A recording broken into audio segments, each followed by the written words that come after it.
उजाले लिखती है अंधेरों में दिया रखती है। उजाले लिखती है अंधेरों में दिया रखती है। ये मीरा है, हर एक लफ्ज़ में मोहब्बत का दिया रखती है। खामोशियों को बोलती है, एहसासों को जीती है। इनकी कहानियों में औरत नहीं, एक सदी बसती है। नमस्कार दर्शकों, दूरदर्शन के खास कार्यक्रम महिला शक्ति में आप सभी का हृदय से स्वागत और अभिनंदन। मैं आपके साथ हिना जोशी। दर्शकों, जैसा कि आप सभी जानते हैं, हमारे इस कार्यक्रम के ज़रिए हम आपको ऐसी कुछ खास शख्सियतों से रूबरू कराते हैं जिन्होंने अपने जीवन में अथक प्रयासों, परिश्रम और दृढ़ निश्चय रहते हुए खास मुकाम हासिल किया है और आम लोगों से हटकर कुछ खास किया है। जी हाँ, आज हमारे साथ है जानी मानी साहित्यकार, कवयित्री और शायरा मीरा नवेली जी। मीरा नवेली जी यानी मीरा जी, आपका कार्यक्रम में बहुत बहुत स्वागत और नमस्कार। नमस्कार हिना जी, बहुत बहुत शुक्रिया। मैं अपने सभी देखने सुनने वालों को इस प्रोग्राम के जरिए आदाब करती हूँ और नमस्कार करती हूँ। मेरी खुशकिस्मती है कि आज दूरदर्शन ने आपके इस कार्यक्रम में मुझे दावत दी ताकि मैं अपने ज़िंदगी के कुछ हिस्सों पर रोशनी डाल सकूँ। मैम, ये हमारी खुशकिस्मती है कि आप हमारे साथ इस वक्त मौजूद हैं और हमारे दर्शकों को आपकी खूबसूरत आवाज़ और आपके जो भाव हैं वो जानने को मिलेंगे और आपकी जो प्रेरणादायी यात्रा है उसके बारे में हम लोग जान पाएंगे। जी ज़रूर। मीरा जी, सबसे पहला आपसे ये सवाल कि आपका जो मूल नाम है वो है तनुजा शर्मा जी। ये मीरा नवेली जो उपनाम है, इसकी ये कहाँ से मिला, इसकी शुरुआत कैसे हुई? ये बहुत अच्छा सवाल है हिना जी, और मैं अपने देखने वालों को भी बताना चाहती हूँ कि देखिए, तमाम उम्र हम उसी नाम को पहनते हैं या ओढ़ते हैं या ढोते हैं जो हमें हमारे माँ बाप ने दिया होता है। चंद फनकारों को ही ये आज़ादी होती है कि वो अपना नाम चुन सकें। तो अगर लिखने वाला अपना तखल्लुस लिख करके अपने को दोबारा से एक नया नाम दे सकता है, उन चंद खुशकिस्मत लोगों में से मैं भी हूँ, क्योंकि मैं लिखती हूँ। और जहाँ तक बात है मीरा का, वो इसलिए कि मुझे लगा कि जो थोड़ा सा प्लेटोनिक लव, आत्मिक प्रेम में विश्वास करता हो और जो लेखक भी हो और दीवाना भी हो, मुझे लगता है मीरा एक नाम से ज़्यादा एक अवस्था का नाम है। एक 90 साल की औरत भी ये नाम रख सकती है, एक 3 साल की बच्ची का भी नाम हो सकता है। तो मुझे लगा इससे ज़्यादा बेहतर नाम मेरे लिए कुछ नहीं हो सकता। और वो भी मीरा नवेली, मतलब नई युग की मीरा, यूनिक मीरा। नवेली यूँ हाँ। कि नवेली तो एक एक्सीडेंटल था ये, क्योंकि फेसबुक जो है सरनेम मांगता है। और अगर मैं शर्मा वहाँ लगा देती, जो कि मेरा मूल नाम तनुजा शर्मा है, तो मीरा शर्मा तो कुछ और ही हो जाता। तो इसीलिए मुझे लगा कि नहीं, नवेली से एक इसकी जो परिभाषा है उसको एक विस्तार मिलेगा। बिल्कुल। और मीरा नवेली का अर्थ हो जाएगा कि इस युग की मीरा। हाँ जी। तो इस वजह से ये फेसबुक को मैं शुक्रिया अदा करती हूँ कि मुझे नवेली नाम तो उसकी वजह से रखना पड़ा। लेकिन मीरा तो आप हैं जी, दिल से, आत्मा से। जी। मीरा जी, हमारा जो कार्यक्रम है और हमारे दर्शक बहुत उत्सुक होंगे ये जानने के लिए कि आपकी प्रारंभिक जर्नी क्या रही, शुरुआत कहाँ से हुई? लेखन की जहाँ तक बात है तो मैं हिना जी आपको बताऊं कि मैं एमएससी केमिस्ट्री से हूँ, रसायन शास्त्री हूँ। बहुत साल कॉलेज, इंटर कॉलेजेस और +2 जो विद्यालय हैं उसमें काम भी करती रही बहुत वक्त तक। मगर ये हुआ कि घर में जहाँ मेरा पालन पोषण हुआ, जिन घरों में मैं अपने माँ बाप के या अंकल के, जिन भी घरों में मैं रही, वहाँ पर एक लाइब्रेरी हुआ करती थी।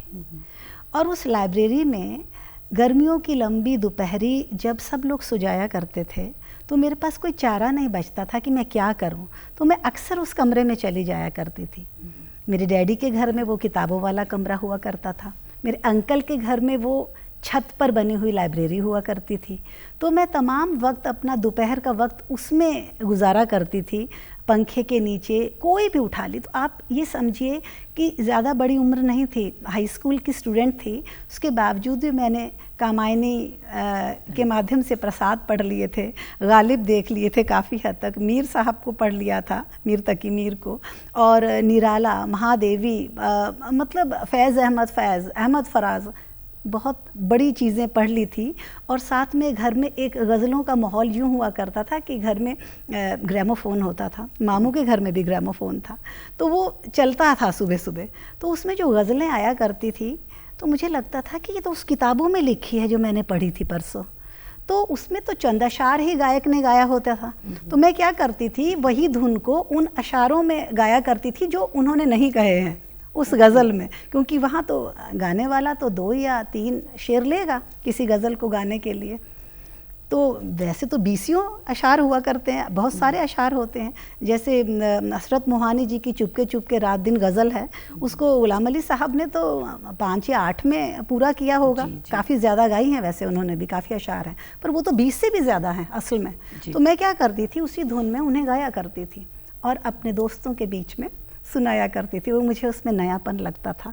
तो शायद वो हिंदी कविता का बीज नहीं कहूँगी, बीज प्राकृतिक होता है।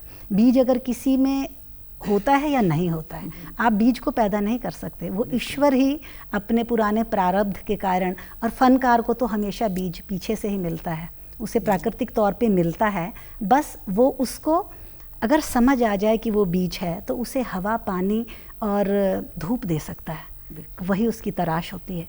तो यूँ समझिए कि गज़ल और कविताएं ये दोनों मेरी ज़िंदगी में एक साथ आईं, और मैं डैडी की उस लाइब्रेरी में इतना पढ़ा करती थी, और अंकल के घर में भी दोपहर की लंबी दोपहरियों में छत पर उस लाइब्रेरी में इतना पढ़ा करती थी लेट के कि मैंने मतलब कॉलेज तक आते आते मकसम गोर की भी पढ़ लिए थे। मीरा जी, सॉरी बीच में इंटरप्ट कर रही हूँ। जी। जैसे आप 10 साल की थी, आप तब से आपने इतना कुछ, आपने साहित्य पढ़े, इतने बड़े शौकीन जी पढ़ने का पढ़ा आपने, क्योंकि घर का माहौल ऐसा था। तो आप उस माहौल में रही है तो हो गया। क्या बचपन में बच्चों वाली चीजें, वो जिद, वो लड़कपन, वो भी करती थी, पर गाने का ही शौक ऊपर वाले ने डाल दिया था, तो वो इतना शौक था, वो भी पता नहीं कैसे था। अब घर प्रोफेसरों का घर रहा है, मेरे ससुराल पक्ष, मायका पक्ष सब प्रोफेसर रहे हैं, मेरे पिता खुद इतिहासकार रहे हैं, हिस्टोरियन, तो वो उनकी लाइब्रेरी, मेरी मम्मी खुद हिस्टोरियन, मेरे मतलब ससुराल पक्ष, मेरे भाई बहन सभी सब अध्यापन से जुड़े हुए हैं, कहीं ना कहीं प्रोफेसर, लेक्चरशिप, तो सबका अध्ययन ही रहा है, तो किताबों की कमी नहीं थी। पर मैं ये थी कि मैं रसायन शास्त्री होने के बावजूद भी, तो ये तो है कि वो बचपन से वो चीज़ें मिली, तो मेरी एक कहते हैं ना कि डुअल पर्सनालिटी, अगर एक जगह पर मैं ये थी अल्केमिस्ट थी, तो दूसरी तरफ को मैं ये भी थी। एक अंदर एक साहित्यिक रुचि होने की वजह से मैं गुलाम अली साहब से भी मुलाकात हुई है, अगर मैं उसकी चर्चा करूंगी तो आपके तो 2-3 एपिसोड ज़ाया हो जाएंगे। तो बड़ी खुशी होती है, मैं इन मामलों में बहुत खुशकिस्मत रही हूँ हिना जी। मैंने जिनको चाहा, सराहा, मैंने उनको सामने से देखा है। मैंने गुलाम अली साहब को सामने से परफॉर्म करते सुना है, मैंने जगजीत सिंह साहब को सुना है सामने से, मेहदी हसन साहब को, तो जिनको मैंने सुना, जिनको सराहा, वो मुझे सामने से भी दिखे, और मेरी उनसे मुलाकात भी हुई, मेरा उनके साथ एक जलपान भी हुआ। तो मुझे बड़ी खुशी है कि ये चीज़ें मेरे अंदर थी, और शायद ये कहीं दबी हुई ख्वाहिश थी मेरे अंदर, जो मेरे सामने ये हकीकत बन के सामने आ गई। बिल्कुल मीरा जी, बहुत खूबसूरत आपकी जर्नी रही है, जहाँ से शुरुआत हुई है ना, साहित्य, कला, है ना, गज़लें, नज़्में। मीरा जी, आप रसायन शास्त्री रही हैं, आपने रसायन शास्त्र की पढ़ाई करी, फिर आपने अध्यापन भी किया इस क्षेत्र में कई वर्षों तक। जी। मतलब अध्यापन से साहित्य के क्षेत्र में एकदम डिफरेंट फील्ड है, वैसे रसायन शास्त्र विषय ही बहुत अलग है साहित्य से। कैसे आपने सोचा कि अब मुझे इसी क्षेत्र में जाना है, क्योंकि शौक तो बचपन से था, लेकिन डिसाइड कब किया, कब वो मुकाम आया जब आपने ये फैसला लिया? असल में हिना जी, जब ज़िंदगी करवट लेती है, जब एक महिला की शादी होती है ना, पतिदेव रेलवे के अधिकारी थे, सेंट्रल की जॉब, सेंट्रल गवर्नमेंट की, मैं स्टेट में काम करती थी। तो अगर साथ चलना है, हम सफ़र बन के, तो साथ रहना है, तो किसी को तो अपनी ज़मीन छोड़नी ही होगी। तो इसी वजह से मैं तमाम हिंदुस्तान में कश्मीर से लेके बिहार बहुत प्रांतों में तबादले हुए और मैं साथ गई। तो ऑब्वियसली मेरे लिए काम करना एक मुश्किल चीज़ होती, साथ में बच्चे भी अब थे, बच्चे भी हो गए थे। तो मुझे ये लगा कि जब वो सो जाते थे या जब थोड़े बड़े हुए तो एक जीवन में सभी के आइडेंटिटी क्राइसिस आता है, अपनी पहचान के लिए एक जो तड़प आती है। मुझे लगता है कि हर महिला इस बात को मेरे साथ इत्तेफाक रखेगी कि एक वक्त पे जिस महिला ने बहुत काम किया हो, एक पॉइंट पर एक वक्त पे आने के बाद उसे उस पहचान की तड़प उठती है अंदर। बिल्कुल। और शायद मैंने कई आर्मी स्कूल्स में मुफ्त में भी पढ़ाया है। मुझे कहना नहीं चाहिए मुफ्त क्या चीज़ होती है, जो ऊपर वाले ने जो इल्म दिया है वो बांटने के लिए ही दिया है। मुझे माफ़ कीजिएगा मैंने ये शब्द इस्तेमाल किया, मुफ्त में नहीं, यूँ कहूँ कि मैंने वॉलंटियर अपनी खुशी से कि मैं पढ़ाना चाहती हूँ, आपके यहाँ पे नहीं भी है पोस्ट तो भी मैं पढ़ाना चाहती हूँ, क्योंकि मुझे कुछ नहीं चाहिए इसके बदले में। तो मैंने कश्मीर में भी इस तरीके से काम कर लिया, जगह जगह पर जहाँ जहाँ ज़रूरत मुझे लगती थी कि बड़ी क्लासेस 11, 12 और टीचर्स कई बार छुट्टी पर होते हैं, अध्यापक लोग, और ज़रूरत पड़ती है तो मैंने हमेशा अपने आप को आगे रखा कि मैं अपने विषय से कहीं भूल ना जाऊं। तो मैंने कई मर्तबा अपने पतिदेव के बॉस जो हुआ करते हैं उनके बच्चों को भी पढ़ाया और पास कराया है, और आज वो फ्रांस और इटली में जगह जगह पे नौकरियां करते हैं, और वो केमिस्ट्री ही कराया मैंने उनको। तो मुझे बड़ी खुशी है कि मेरा कुछ तो छोटा सा ही मतलब गिलहरी प्रयास था, पर हर छोटा प्रयास बड़ा महत्वपूर्ण और ज़रूरी होता है। तो मैंने अपने उस चीज़ की जो एक तिश्नगी थी मेरे अंदर, लोगों को कुछ मेरे ज़रिए कुछ मिल जाए, तो वो प्यास मैंने बुझाई, इस तरीके से बुझाई कि अगर ऐसे कहूँगी तो मुझे सभी रखेंगे ना, जब मैं कहूँगी मुझे कुछ नहीं चाहिए। तो इसीलिए मैंने वो अपने अंदर की जो तिश्नगी थी, अध्यापन को अपनी जो आपका शौक था, आपकी जो तिश्नगी थी, आपने उसको कंटिन्यू करा। उसको कंटिन्यू मीरा जी, जब मेरी आपसे बात हो रही थी तो आपने कुछ जिक्र किया था कि आपके हस्बैंड जैसे ऑफिस चले जाते थे, आप 2 छोटे बच्चों को लेकर अपनी डायरी और पेन को लेकर के मैं उन दिनों कश्मीर में हुआ करती थी, और हालात इतने अच्छे नहीं थे। और उसके बावजूद मैं क्या किया करती थी कि जब वो पतिदेव चले जाते थे, और एक बिटिया स्कूल और दूसरी मेरी गोद वाली छोटी, तो मैं पूरे दिन के लिए मुगल गार्डन में चली जाया करती थी ड्राइवर के साथ। तो मैं बच्ची को लेके, ड्राइवर को लेके, अपनी पिकनिक बास्केट में सारा खाना वाना, दूध वूध, खिलौने डाल करके, डायरी पेन लेके हम चले जाया करते थे। और डल के किनारे जो निशात है या कभी शालीमार, एक बोटानिकल गार्डन भी है बड़ा खूबसूरत, वहाँ लोग कम जाते हैं पर वो सबसे ज़्यादा जाने लायक जगह है। वहाँ मैं पूरे दिन चली जाती थी, हम खाना वाना लेके आते ही थे, अपना खाया, बच्चे वहाँ पे खेल खूल के सो गए, और हम अपना डायरी में हम लिख रहे हैं चिनारों के पेड़ों के नीचे, और गिरते हुए पत्ते। कश्मीर बहुत खूबसूरत लगता है जब वहाँ पर खिज़ां का मौसम होता है, जब लाल और सुनहरे रंग के होके चिनार जब गिरते हैं तो सारा बाग उन्हीं से भर जाता है। तो मैं पूरा दिन वहीं रहा करती थी, और मैंने बहुत लिखा है वहाँ पर।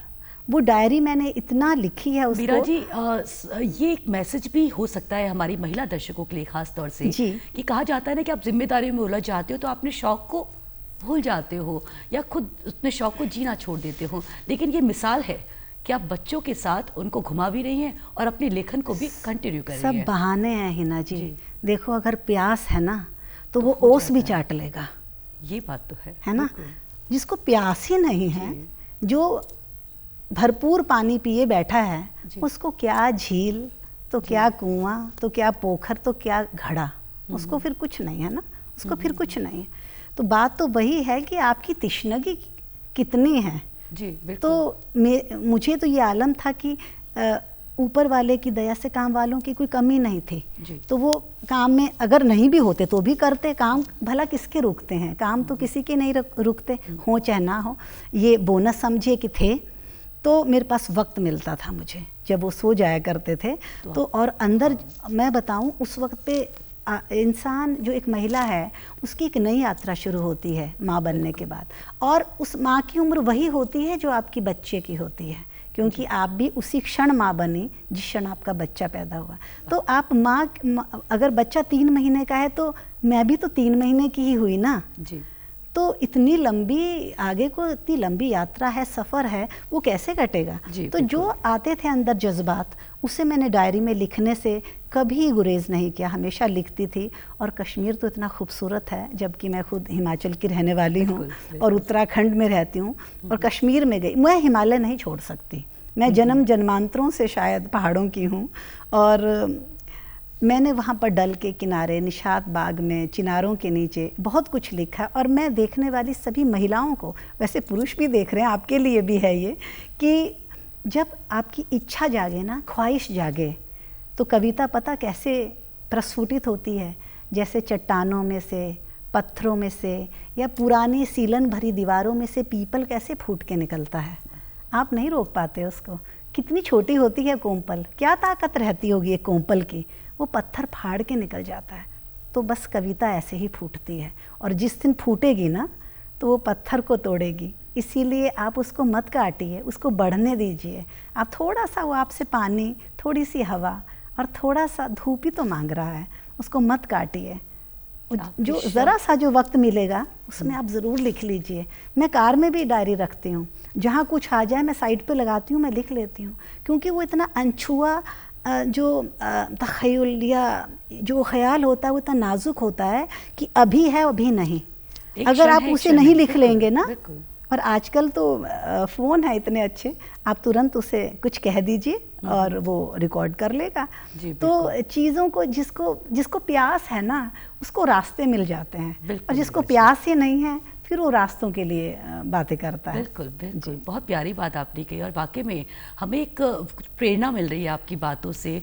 हम इंस्पायर हो रहे हैं, हमें लग रहा है कि वाकई में अपनी जो शौक़ है, अपना जो जज्बा है, उसको जिंदा रखें, है ना। राहें तो बन जाती हैं और राह निकल भी जाती है, मंजिल तक पहुंच भी जाते हैं। मीरा जी, आपके कुछ काव्य संकलनों की बात कर लेते हैं। जी, आपका एक है तुम्हारी मीरा, तुम्हारी मीरा, और एक काव्यांकुर। आप तुम्हारी मीरा और काव्यांकुर के बारे में हमारे दर्शकों को जी थोड़ा बताएं।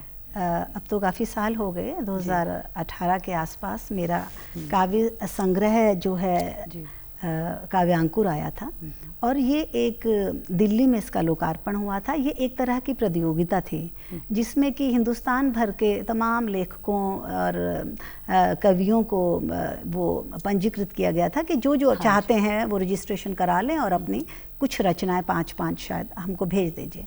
तो उस पर ज्यूरी बैठनी थी, मंत्रिमंडल ने या निर्णायक मंडल ने बैठना था, और जो नतीजा निकलेगा बता दिया जाएगा। तो उसमें मैं टॉप 3 में मेरा नाम आया। और वो साझा संकलन था जो पूरे हिंदुस्तान से 300-350 की प्रतियों में से जो 16 लोग चुने गए थे, उसमें से मैं पहले 3 में थी। तो उन्होंने वो जो 16 लोगों को अपने अपने हिस्से की जो कविताएं लिख करके एक पूरा संग्रह, साझा संग्रह निकाला था, जिसे काव्यांकुर है। जी। और ये नव्यांकुर साहित्य सभा की पहल है ये, और बहुत वर्षों से इस काम को करते हैं। और इंडियन हैबिटेट सेंटर जैसे शानदार इमारत में, गुलमोहर स्टेडियम में इसका भव्य समारोह हुआ था।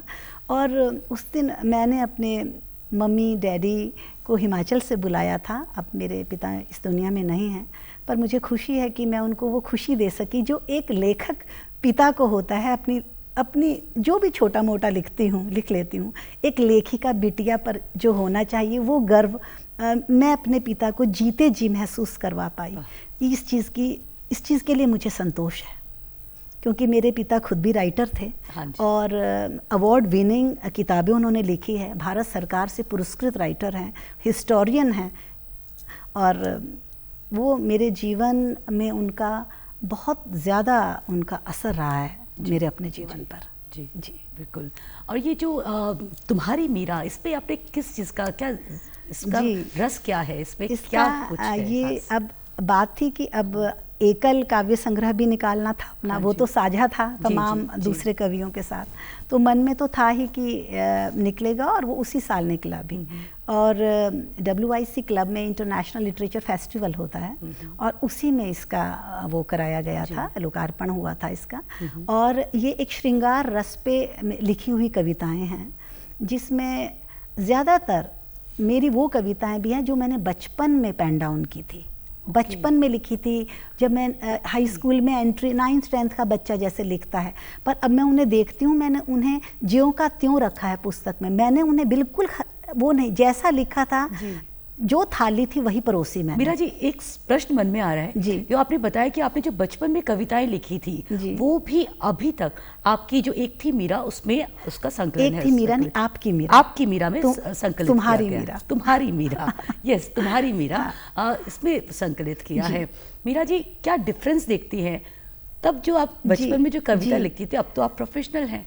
प्रोफेशनल भी नहीं कहूँगी, यूँ समझिए। अब आप एक बोलते हैं ना, हाँ, एक मज जाता है इंसान ये करते, है करते, कि हाँ जी। अभी भी मैं अपने लिए ही लिखती हूँ। ये स्वांते सुखाए का वो है जिसमें मैं लिखती हूँ, मैं गा रही हूँ, किसी और को भी आनंद मिल गया तो बहुत अच्छी बात है, वो भी उस नदी में नहा लिया, मैं तो बह रही हूँ। तो मैं किसी के लिए लिखा तो नहीं, पर हाँ अपने लिए, अपनी खुशी के लिए जैसा महसूस किया वैसे लिखा। क्या डिफरेंस देखती हैं अब क्योंकि ये 2 सेक्शन आ रहे थे, क्योंकि एक छुटपन की कविताएं थी और वो जवानी तक लगातार लिखी गई, जब तक मैंने मास्टर्स कर लिया। आदमी जहनी तौर पे बड़ा ताकतवर हो जाता है, समझदार हो जाता है, तो मतलब दुनियादारी आ जाती है, चालाक हो जाता है ना। तो वो बचपन की जो कविताएं हैं, जब मैं 12-13 साल वाली, तो मैं हैरान होती हूँ कि उसमें मुझको प्रसाद की झलकियाँ भी, कई मेरे वरिष्ठों ने कहा कि वरिष्ठ कवियों ने कि इसमें तो हमें प्रसाद, क्योंकि मैं प्रसाद बहुत पढ़ा करती थी उन दिनों, कामायनी पढ़ रही थी हैं, और बाकी चीज़ें महादेवी वर्मा पढ़ती थी, निराला पढ़ती थी, तो उनका जो एक झलक थी शायद वो उसमें आ रही थी, क्योंकि वो मुझे भी नहीं लगता कि इतने बालपन में किसी ने लिखी हैं वो। और मैंने इसीलिए 2 हिस्सों में अपनी किताब को बांटा। 16 पार बसंत, 16 पार बसंत में वो आई है बचपन वाली, और दूसरे में आया है 40 पार पड़ाव। अरे वाह। तो वो 40 पार पड़ाव की वो जो सेकंड इनिंग आप कहेंगे जिसको, सेकंड इनिंग वैसे थी ही नहीं, क्योंकि वो कभी रुका ही नहीं, ये मेरी यात्रा मैंने कभी रुकने ही नहीं दी। हाँ, यूँ कहिए कि मैंने सुनाया किसी को नहीं, पर ये डायरी में लिखी जा रही थी हमेशा। क्या हमारे दर्शकों के लिए, हमारे लिए आप वो नज़्म या कविता गुनगुना सकते हैं? जी, जैसे कि आपने बात उठाई कि तुम्हारी मीरा में कौन से रस का संदर्भ है, मैंने बताया कि श्रृंगार रस और वैराग्य रस इसमें ज़्यादा है, मतलब जिसे कहते हैं आप विरह का, वो भी श्रृंगार में ही आता है। तो मैंने ज़्यादातर, अगर आप कभी पढ़ने का आपको मौका मिला तो आप देखेंगे कि मैंने जो है पुराने पौराणिक चरित्र उठाए हैं और उनको एक मॉडर्न फॉर्मेट में उन्हें ढालने की कोशिश की है। तो आपको मेरी उस किताब में मीरा, राधा, पांचाली, सावित्री, मेघदूत, इस तरीके के जो पौराणिक कैरेक्टर, शकुंतला, ये सब आपको पढ़ने को मिलेंगे। और उसमें चरित्र वही है, कहानी भी वही चलती है, पर उसमें जो मोड़ आ जाता है, वो कलयुग का जो मोड़ आता है, वो उसमें मैंने दिखाया है। तो उसमें वैसे तो शकुंतला ने बहुत लोकप्रियता हासिल की इस संदर्भ में कि मुझे बहुत प्रेम साहित्यकारों का मिला उसके लिए। और पहली जो कविता है वो मीरा है, वो मेरी परिचय की कविता भी है। मैं उसकी 4 पंक्तियां आपको सुना देती हूँ, क्योंकि प्रश्न और सवाल बहुत हैं।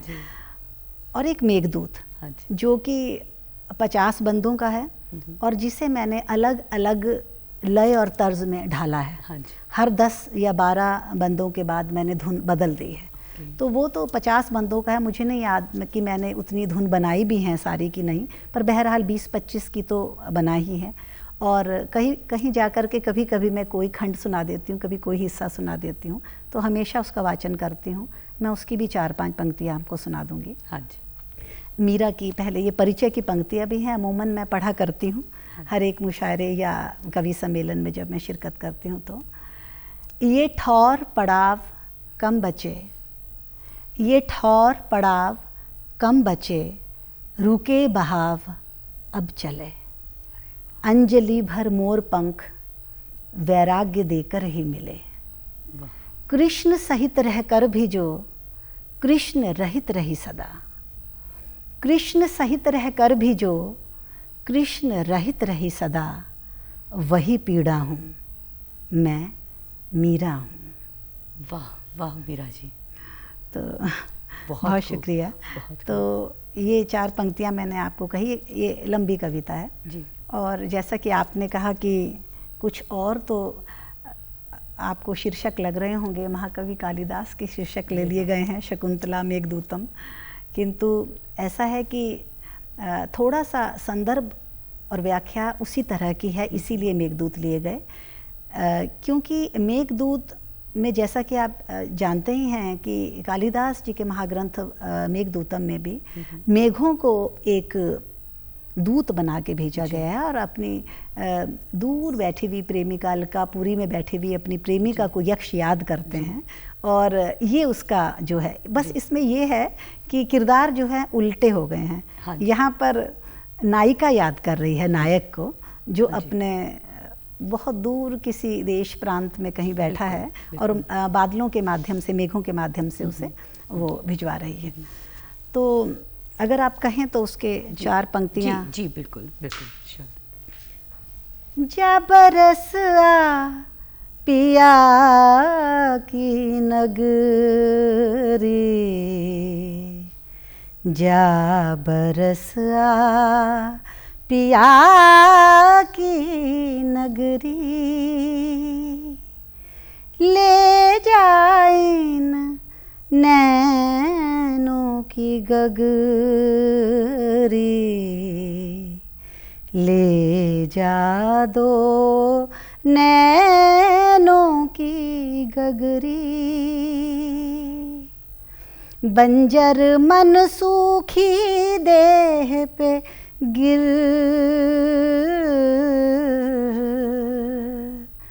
बंजर मन सूखी देह पे गिर, भाप भई ओस सगरी, जा बरस आ पिया की नगरी, मेघालय जा रे मेघालय जा, मेघालय जा मेरी ये पाती, कहना याद तेरी है आती, कहना याद तेरी है आती, मेघा रे तू कहना रे, मेघा रे तू कहना रे, मेघा रे।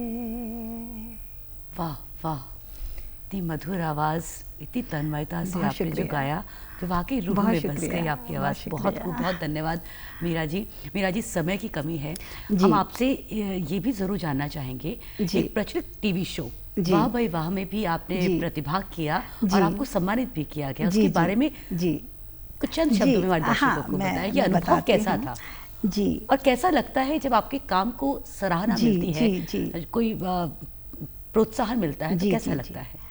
वाह भाई वाह एक ऐसा बड़ा मंच है जो कवियों का मंच है और नेशनल टीवी पर सबसे बड़ा रियलिटी शो जो है, जिसे कि शैलेश लोढ़ा संचालित करते हैं, संयोजक भी हैं, तारक मेहता का उल्टा चश्मा फेम के, सब कोई वाकिफ़ है उनसे। तो जब उनकी टीम की तरफ से मुझे आमंत्रित किया गया कि रामनवमी के उपलक्ष्य में आपको जो आपने अवध विश्वविद्यालय अयोध्या में जो पढ़ा था गीत, उसके लिए आपको बुलाया जा रहा है, तो आप रामनवमी में चूंकि वो प्रसारित किया जाएगा तो आपको 3 दिन पहले ही उसके लिए पहुंचना होगा। और ये सब इतना जल्दबाजी में था क्योंकि मैं छुट्टियों में अपने बेटे के साथ शिमला गई हुई थी और उसी रोज़ पहुंची थी। और आप सोचिए कि बच्चों का मन महसूस करके, क्योंकि उनको तो दुख हो ही रहा था कि छुट्टियों का ये हाल हुआ है, पर बहरहाल उन्होंने मुझे बहुत सहयोग किया। उन्होंने इस बात को समझा कि ये कोई ऐसी चीज़ नहीं है जो रोज़ हो रही है, रोज़ नहीं बुलाया जा सकता, ये चीज़ बड़ी है। तो हमने तुरंत फुरत में अगले ही दिन हम चंडीगढ़ गए और इस तरीके से, मतलब किसी तरह से हम मुंबई पहुंच गए। अब मुंबई जब पहुंचे तो रामनवमी का ये उन्हें बेहद पसंद आया शैलेश जी को। तो किसी ने वहाँ पर कहा कि मीरा जी आई हैं तो ये गज़ल भी कहती हैं और हमने इनकी गज़लें सुनी हैं। तो उन्होंने मुझसे पूछा कि आप मीरा जी आप क्या गज़ल में भी दखल रखती हैं अपना? तो मैंने कहा जी थोड़े बहुत कह लेती हूँ। तो बोले आप आइए और मुझको अभी सुनाइए 2-3। तो मैंने उन्हें 2-3 मतले सुनाए और उनमें से उन्होंने एक को उसी वक्त हाँ कही कि आप एक मुशायरा भी शाम को करने जा रही हैं जो कि हमें बैसाखी पे प्रसारित करना है। तो ये होते होते वो 2 एपिसोड्स एक करने के लिए गए थे, 2 रोज़ के लिए गए थे, 3 दिन मुंबई रुकना पड़ा और इतना पसंद किया गया। और उस वक्त पे और एक ट्रॉफ़ी के साथ सम्मानित आपकी चीज़ों को जब एक पहचान मिलती है और बाकी कलाकारों की भी शूटिंग आसपास हो रही थी तो उनके साथ भी मुलाकात का अवसर मिला। तो वो सच में एक मील का पत्थर तो है मेरी यात्रा का। जी बिल्कुल। मीरा जी आप हिंदी साहित्य अकादमी में अभी आप देहरादून उसकी अध्यक्षा भी हैं और राष्ट्रीय कवि संगम महानगर महिला इकाई के अध्यक्षा भी अभी आप हैं। बहुत ही जिम्मेदार जो पद है ये। नए साहित्यकारों को, नए कवियों को और जो लोग इस क्षेत्र में आना चाहते हैं उन लोगों के लिए आपका विभाग किस तरह से आप कार्य करती हैं कि वो लोग जुड़े और खुद को एक कंटिन्यूटी में रखें ताकि वो बना रहे जो लय है। हाँ जी हिना जी आप हैरान होंगी, मैंने आज तक किसी को नहीं कहा कि आप कविता कीजिए, कि आप मुझसे जुड़िए, मैंने आज तक किसी को नहीं कहा। पर मालूम नहीं ये कौन सा चुंबक ऊपर वाले ने लगा दिया है अंदर कि फ़्लाइट में हूँ, चाहे बस में हूँ, चाहे ट्रेन में हूँ, कोई ना कोई पूछ ही लेता है बातचीत करते हुए कि आपकी बातचीत थोड़ी अलग सी है, आप क्या करती हैं, क्या आप टीवी में एंकर हैं, कि आप रेडियो जॉकी है। और फिर मुझे अपना तारुफ में बताना पड़ता है कि हाँ मैं लिखती हूँ और वो उसी वक्त सुनाइए। तो आप ये मानेंगे नहीं, मैंने फ़्लाइट में भी गाया है, मैंने अपनी कविताएं ट्रेन में भी सुनाई है, मैंने वॉल्वो बसेस में भी सुनाई है और वो अपने आप ही जुड़ते हैं मुझसे कि हमें फ़ोन नंबर दीजिए और हम आपकी संस्था से जुड़ेंगे और भाई हम कैसे शिरकत कर सकते हैं और हम कैसे पढ़ें और हम कैसे लिखें। हमारे अंदर भी बड़ा लिखने का मतलब कीड़ा है, मैं कहती हूँ कीड़ा मत कहिए, वो बीज है और उस बीज को जो है आपको धूप देनी है, पानी देना है और हवा देनी है। तो आप खूब पढ़िए, आप अपने पसंद के कवि या राइटर, लेखक, शायर जो भी है उससे पढ़िए। जब आप उसे खूब पढ़ लेंगे एक दिन वो आपकी उंगलियों से निकलने लगेगा। मेरी ये सोच है। और मैंने कहा उसके बाद विधिवत शैली, ये सब फॉर्मूले, समीकरण तो बहुत बाद की बात है। आपके अंदर उसके लिए एक इच्छा पैदा होनी चाहिए और जिसके अंदर इच्छा है वो कुछ भी कर सकता है। इसलिए जिनको जो मतलब आमतौर पे लोग कई कहते हैं कि इन्हें तो कुछ लिखना नहीं आता, आपने इन्हें जोड़ लिया। मैंने कहा इच्छा बहुत बड़ी बात है। जब ये इच्छा है, उस इच्छा के प्रति प्रेम है, तो एक दिन वो वैसा भी लिखेंगे जैसा आप चाह रहे हैं। तो कृपया अपने अंदर के बीज को मत मारिए और ना काटिए, उसको उगने दीजिए और आप अपने पसंद के शायर को पढ़िए, खूब पढ़िए, उस लेखक को पढ़िए। एक दिन आप उसका एक हिस्सा आपके अंदर विद्यमान देखेंगे। बिल्कुल मीरा जी, बिल्कुल मीरा जी, और वो बीज फूल जरूर बनेगा, जरूर बनेगा वो एक दिन। मीरा जी बहुत बहुत धन्यवाद, आप हमारे कार्यक्रम में जुड़ी। हमारे दर्शकों को इतनी प्रेरक और रोचक आपने जानकारी अपने जीवन से जुड़ी हुई, अपने अनुभव से जुड़ी साझा करी। बहुत बहुत धन्यवाद। बहुत शुक्रिया। दर्शकों उम्मीद करते हैं आज का मीरा नवेली जी के साथ जो हमारी ये गुफ्तगू हुई है, बातचीत हुई, आपको ज़रूर अच्छी लगी होगी। आप अपना ख्याल रखें, स्वस्थ रहें और महिला शक्ति कार्यक्रम देखते रहें। इन्हीं शब्दों के साथ नमस्कार।